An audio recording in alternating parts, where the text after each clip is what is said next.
What makes it Queernaval versus Carnival? Just the participation of the queer community, or drag queens everywhere? Both. Like, Nailed it. Yeah, like all the different organizations have floats, like the local queer bands and things like that. It's like a specific parade. Like throughout the Carnival week, there's different. Like there's a parade of the flowers, and there's a parade of whatever. These are the standard ones, right? And then, if I remember right, the Queernaval is one evening. They have a dedicated LGBT parade. Yeah, right? Exactly. You're listening to Queer Travel Chat by Two Bad Tourists.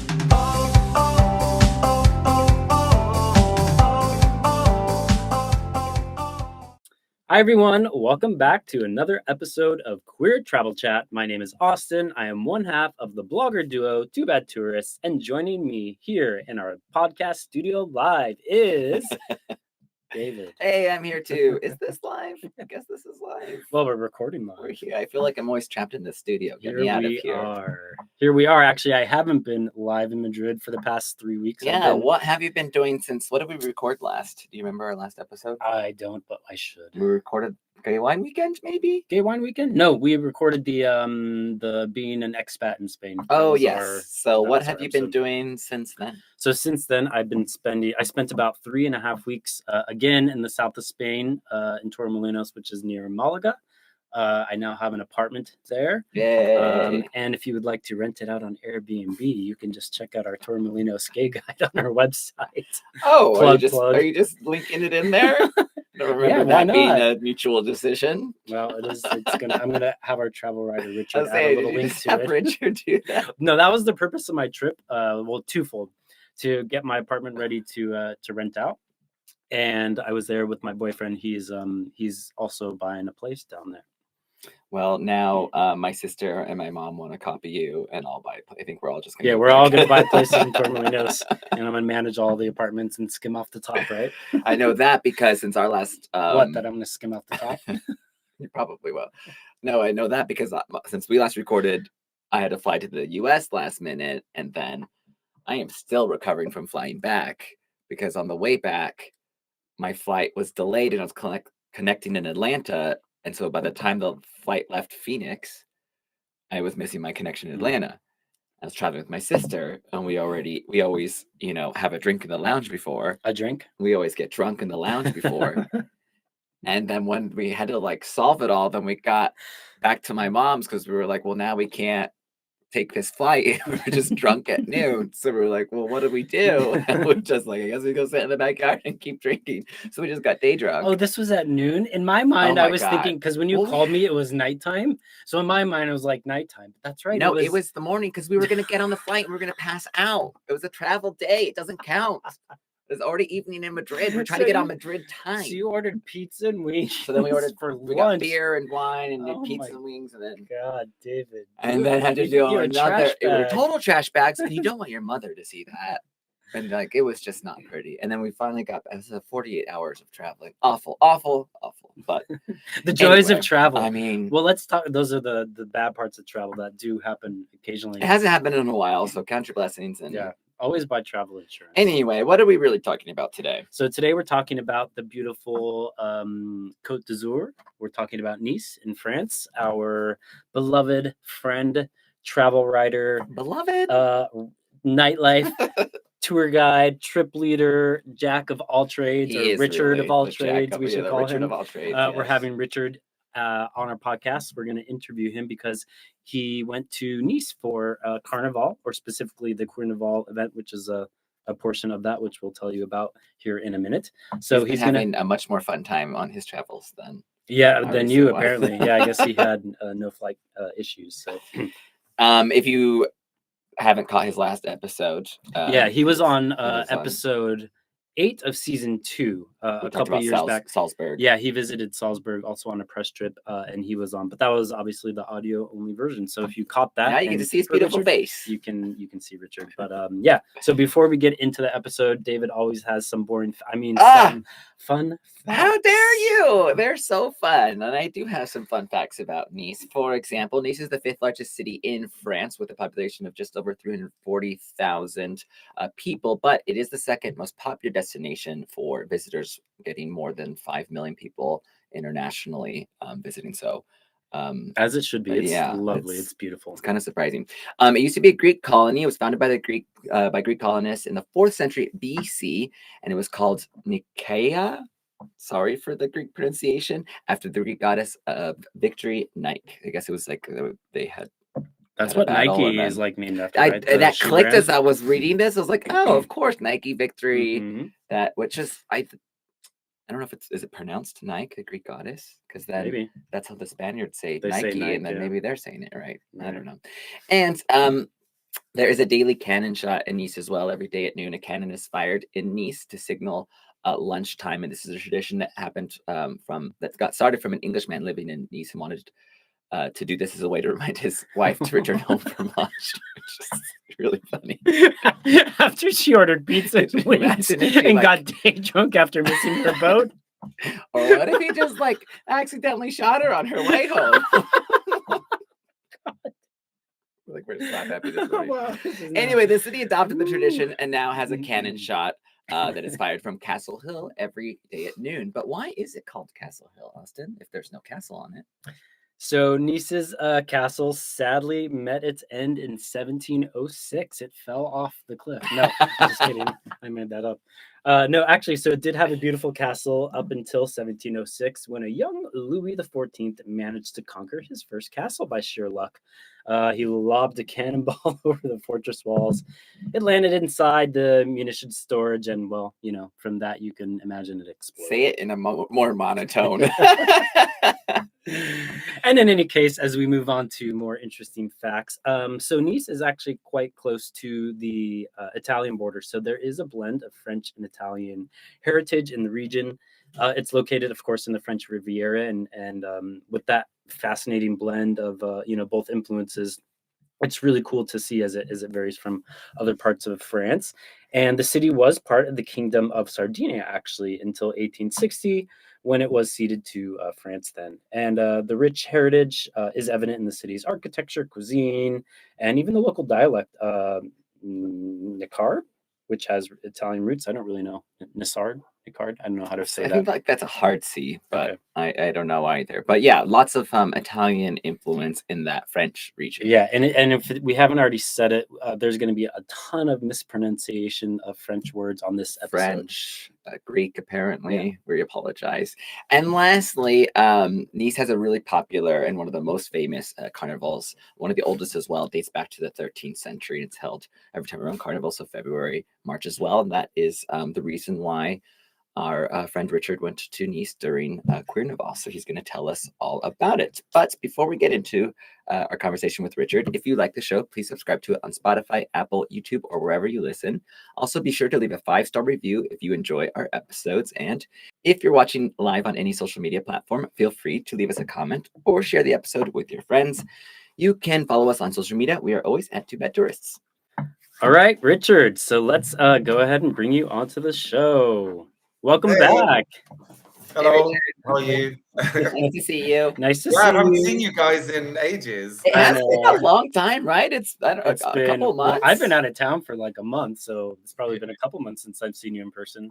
Well, I mean, I see you guys every day from working for you on content writing. Yeah, but we haven't hung out in person. No, we haven't. We talk almost every day. Welcome back to the podcast. You were actually a guest speaker season 2 for our Salzburg episode. Does that sound about right? Yeah, it was. You didn't have YouTube then. So that's my YouTube. So yeah, we're now on video. All of our listeners get to actually see what you look like. Hello. Your beautiful face. Well, for those who maybe didn't catch the Salzburg episode, could you introduce yourself for everyone? Yeah, sure. I'm Richard. My background's in journalism. I work for Two Bad Tourists as a content writer and a guide as well on some of our tours. I live in Madrid as well, like you guys. But originally from Yeah, I lived here for 5 years, 6 years. But you're I don't know, originally the COVID year. Coventry? Pardon? Yeah, Coventry originally. I'm English, yeah. Did you know that? Which you I'm can from probably Coventry, yeah. Of course I know Coventry. Coventry, which nobody knows what it is, so I say it. No idea. I only know that word, that name because of you. Famous for Lady Godiva, the naked lady on the horse. And we were bombed during the World War. That's it. All very exciting things. Yeah, well, let's stop talking about Coventry and start talking about Nice in France, because you recently went. Yeah, so did you know anything about Nice before you went on this trip? Very little. I knew where it was, obviously, in the French Riviera, because on our cruises we went to Cannes and Marseille, which is nearby as well. Other than that, I'd seen pictures of it. Very beautiful. Like, that was it, really. I knew that it was named after the Greek goddess Nike. Like, that was about it. Yeah. Oh, did you really know that? I didn't even know that. I googled it. That's that in our fun facts. Yeah, that's part of your fun facts. Fun facts named after the Greek goddess. That's all. That's all I knew. All right. Well, tell us about your trip. Why were you there? What was your impression?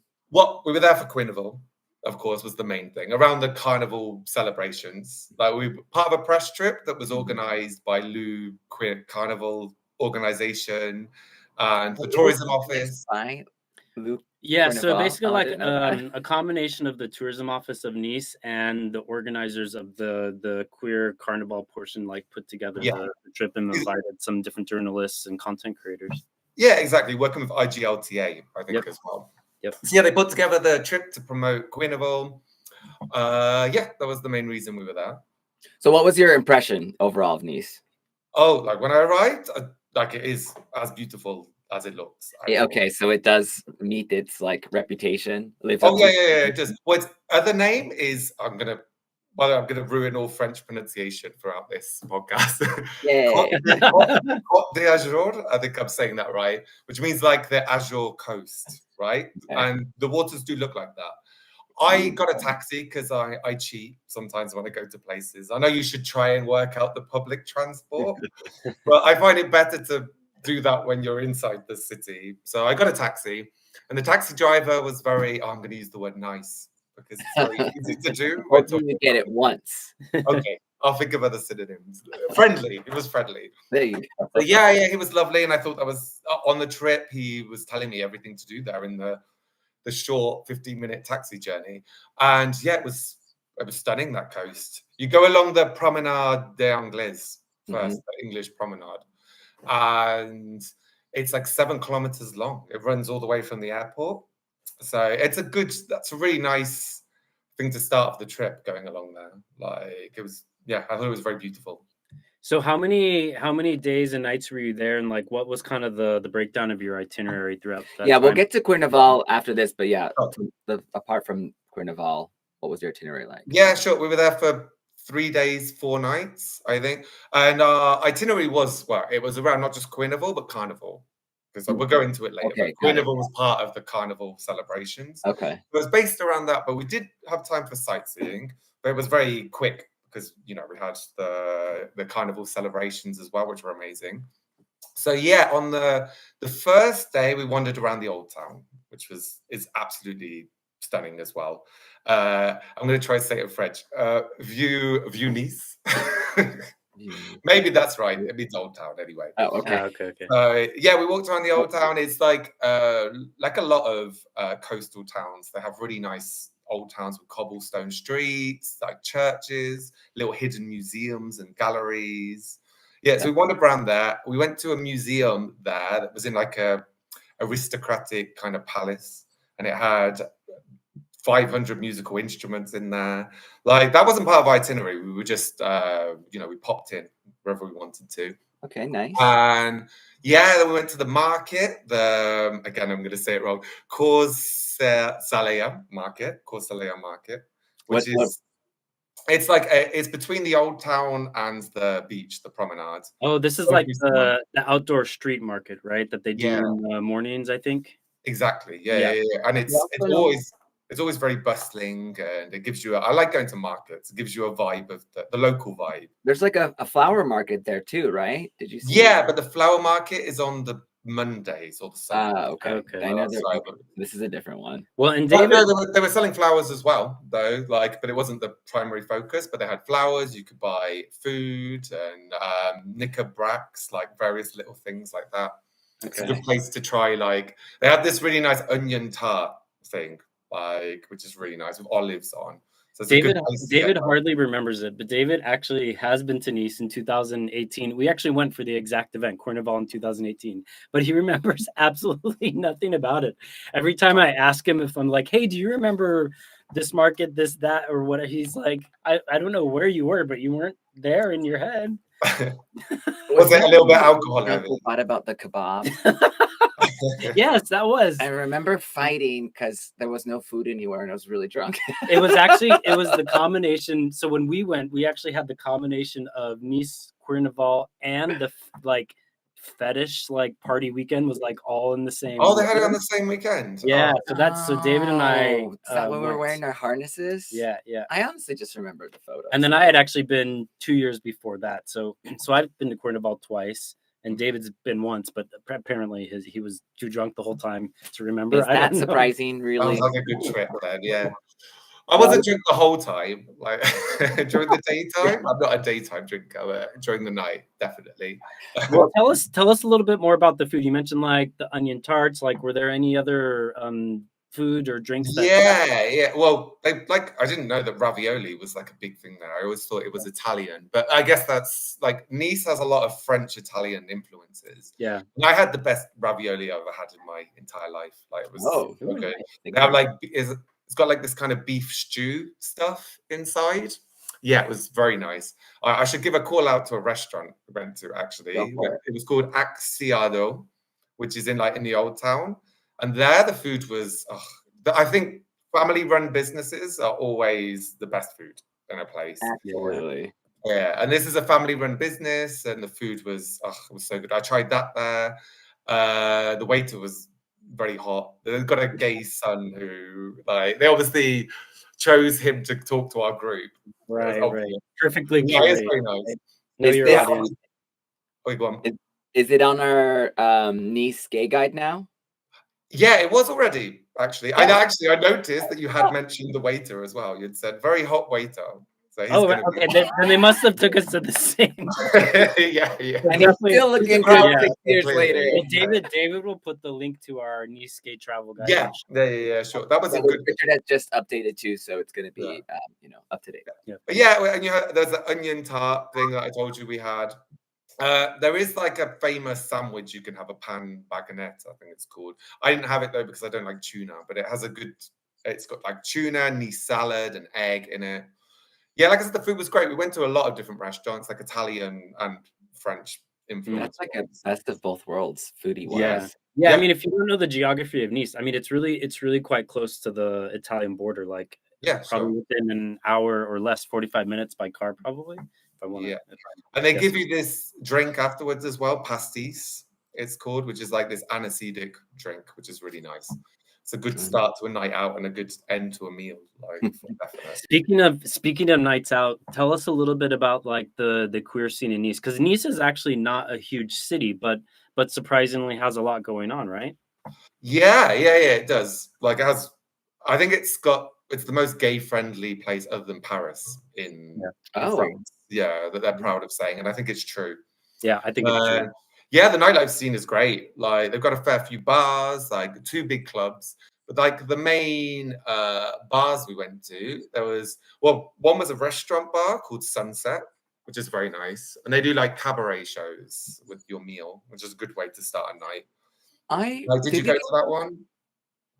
We probably did, but now you're remembering something that I don't remember. Is it up a hill? No, it's on the seafront.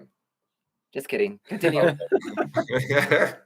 But it's good. They had a cabaret. They had a Michael Jackson impersonator, like randomly, which was very entertaining. And it's owned by the really nice gay couple that own one of the clubs that I'll talk about in a minute. But yeah, bar-wise, there's about 6 or 7, I think. We went to 2 particularly. Like, one was called Blitz, which had like queer art on the wall, like very feisty queer art. That seemed like the most popular one to go to first. You could see that the aforementioned hot waiter, we bumped into him like in that bar.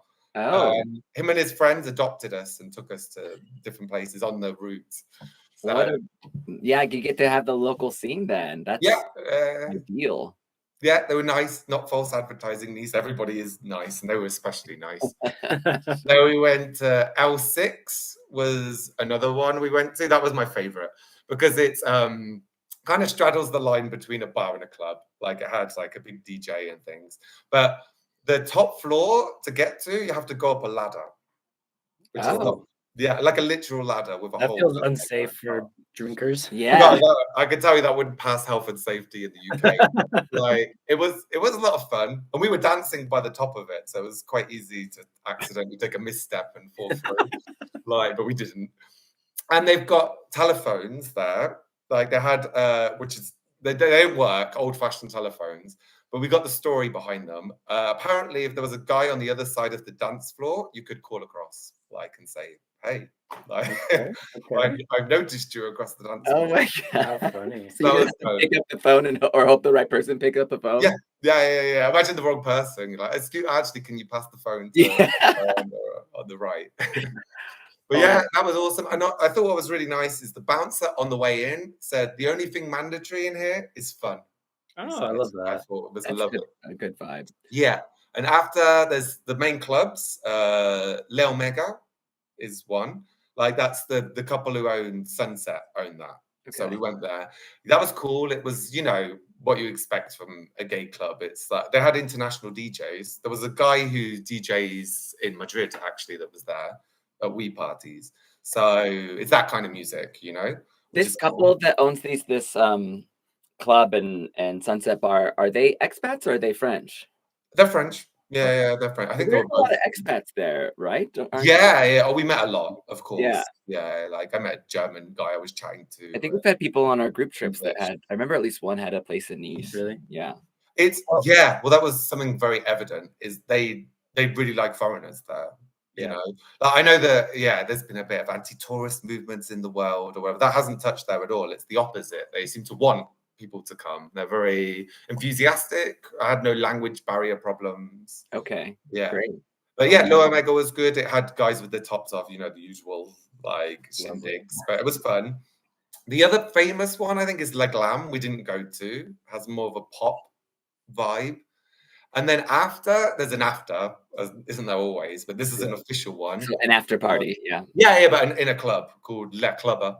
Actually, they invited us, but we had to get up for more carnival celebrations the next day. So we didn't end up going. You made the right decision and didn't. Well, it sounds cool though. I kind of wish it next. If I went again, I would go to that. And on that note, I want to get into Queernaval. So tell us about Queernaval. So what is it? When is it? What were the events like? It was it's during the carnival celebrations, which is like February, March time. It kind of changes every year, I think. And it's on the last Friday of the event, the carnival event. I mean, carnival goes on for like a week. So I think like I love carnivals. It's a weird thing I have, maybe because I lived in Cadiz before in the south of Spain. And it's big carnival. And carnival is already pretty gay, right? Like I feel like, or pretty queer in general. Like big float is very pride-esque, isn't it?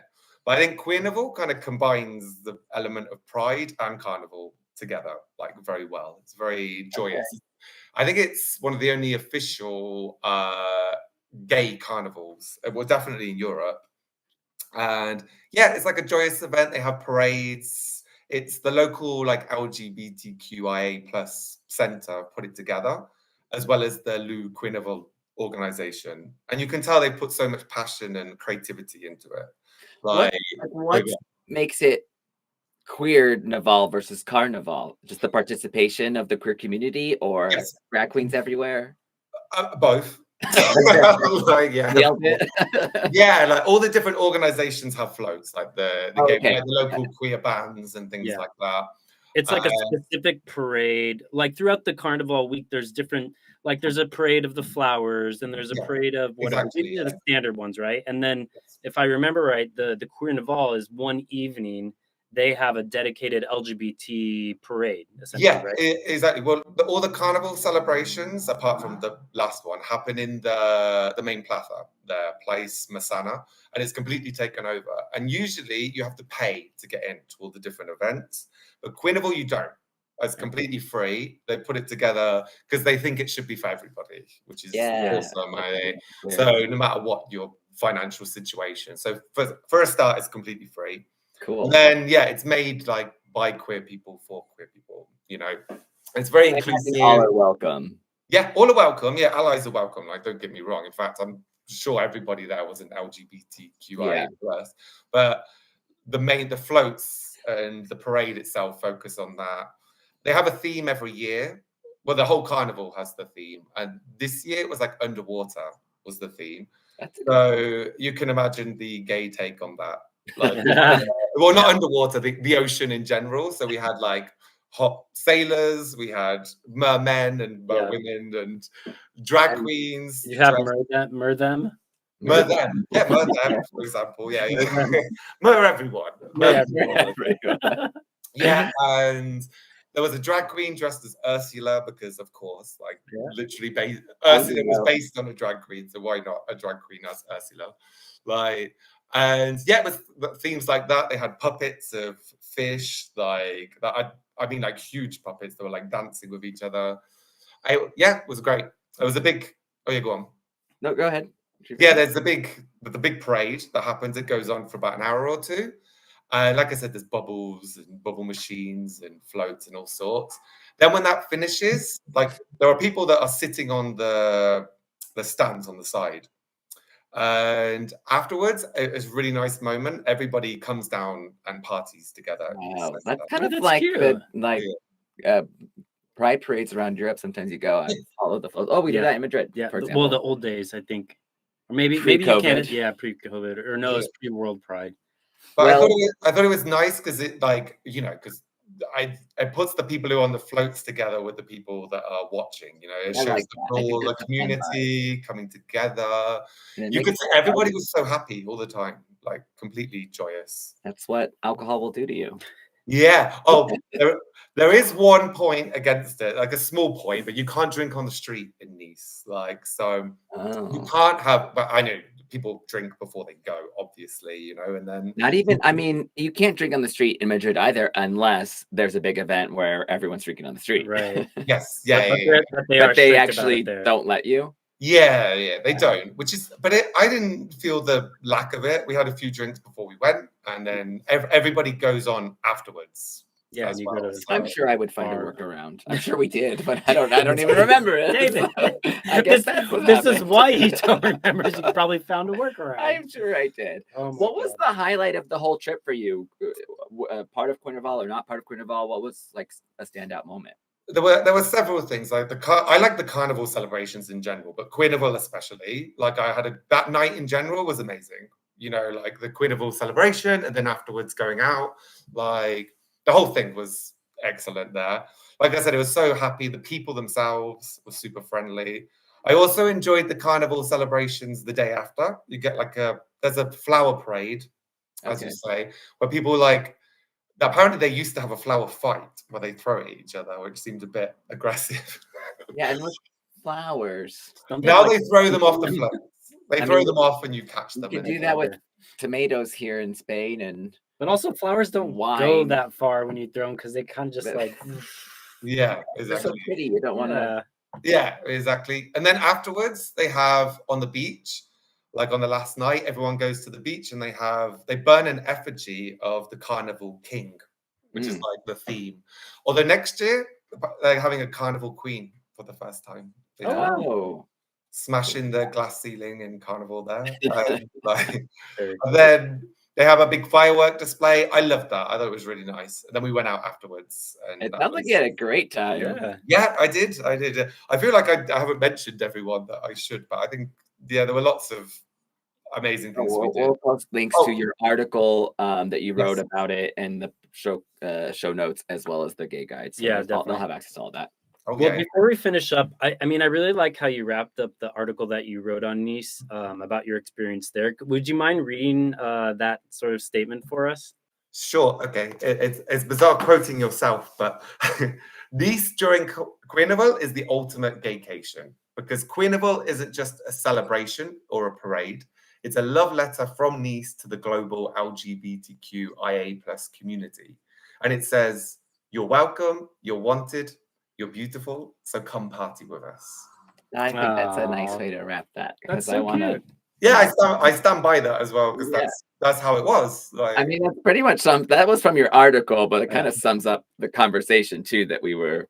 yeah, like I said, it's just like had. it's made Carnival is made by the queer community for the queer community. There's that, as well as people being welcome, but it's also welcoming to tourists and visitors that are, you know, it's saying, come party with us, I think was the vibe, which is why they sent us there in the first place. And they really did show that high level of hospitality. Oh, I have to give a call out as well to our guide, Katerina. She was amazing. Like, who put together our itinerary. She made sure we're in the right place at the right time. Like, she was a complete ally as well. Totally, she was lovely. Excellent. And imagine she wasn't the same one we had. No, she was. David doesn't remember it, but really? No, Katerina. Katerina is wonderful. She works for the Nice tourism office, and she's lovely. I'm terrible. No, she is lovely, and you will have met her. And like, I'm sure if you saw her, you would all come back. Yeah, guiding LGBTQ plus people around is like herding cats. It really is. Like, we've all done it. It's all of our jobs. But that's what the job is. Well, we always finish up our conversations with people on the podcast with where are you traveling to next? Yes. Well, we have a tour, don't we? First in Barcelona, Sitges. Like, our tour. Sponsored by Two Bad Tourists. Yeah, but afterwards, after a tour or a cruise, I like to reconnect with my boyfriend doing something. So we're going to a place we've been to before that we love. Tossa del Mar is called. Oh, okay. Which is like along the Costa Brava. It's just a small town, like a seaside town. It has like a castle and a beach, and it's just really relaxed vibes. That's what I like. It's gonna be right after our group trip in May. Yeah, and we stay in like a little bungalow. That's I love saying the word bungalow. That bungalow. To the north of Barcelona, along the coast. Yeah, north along the coast. It's it's about halfway up. It's got like French influences as well, actually. Cool. And go ahead. And this time I want to go to Figueres, which is nearby. I've heard good things. This is the town that Gaudi is from, right? Exactly. Yeah, I'm not like a big. I'm not Gaudi. The artist, the Salvador Dali. You mean? Yeah, he died there, and his museum is like a big, extravagant like house that you can walk around. I've always wanted to go to, so we're gonna do something cultural while we're there. But before that trip, if you want to, oh no, actually you can't join our Barcelona tour. It's sold out. Just kidding. Anyways, if you want to join our Madrid tour in September 2025, we still have openings. And you can meet Richard in person and us because we all live in Madrid. Well, before we finish up, Richard, where can they find you on OnlyFans? What's your handle? Yeah, I do not have an OnlyFans. I'm more of a behind the scenes kind of guy. That sounds really creepy. Yeah, we should probably just stop talking. On that note, Richard, it was so fabulous. It was lovely to have you back on the podcast, and we'll probably talk to you later today and tomorrow and the next day as we normally do. Let's hang out. Yeah, definitely. So obviously, we need a night out at some point. I think we absolutely do. Well, the weather's getting good. I need a night out. Definitely. All right, Richard. Thank you for joining us and telling us about your experience. Thanks. Bye. All right, David. Okay. So after all of that, you still don't remember anything about Nice? I don't remember anything about Nice. Okay. Well, I mean, I remember. Oh my gosh! I guess I was just drunk all weekend because I just remember like flashes. Yeah. All right, guys. Thank you so much for tuning in and listening and/or watching. We'll post, as we said, our Nice Gay Guide, and Richard wrote a specific article too on his time in Nice during Carnival that will be all in the show notes, so you can check it out if you want to get more information. If you like the show, please subscribe to it on Spotify, Apple, YouTube, or wherever you listen or watch. Of course, please be sure to leave a 5-star review if you can. We would really love that. If you enjoy these episodes, it helps us get more reach and get the word out. And plus, if you're watching live on any social media platform, feel free to leave us a comment or share the episode with your friends and followers. And lastly, well, not lastly, but you can always follow us on social media. We're always at Two Bad Tourists. And this time, lastly, please feel free to leave us a comment about what you want to hear more of, because we take some of that advice and some of it we ignore. Episodes. Yeah. All right, stay tuned for another episode whenever we get around to recording it and publishing it. But it's going to be on some can't miss day trips for your visit to Madrid, because Madrid has a lot of great small towns with a lot of history, older than Madrid, around it. So there's a lot to explore and see. So we're going to dive into those. Yes, and by coincidence, our Madrid trip in September 2025 visits a few of those small day trip destinations. So two of the most popular. If you want to check them out, visit our website, twobadtourist.com, and join our September Madrid, Toledo, and Segovia trip. Yeah, and stay tuned for that episode. It'll probably be released in about 2 weeks or so, something like that. All right. Well, until next time, guys, safe travels. Bye.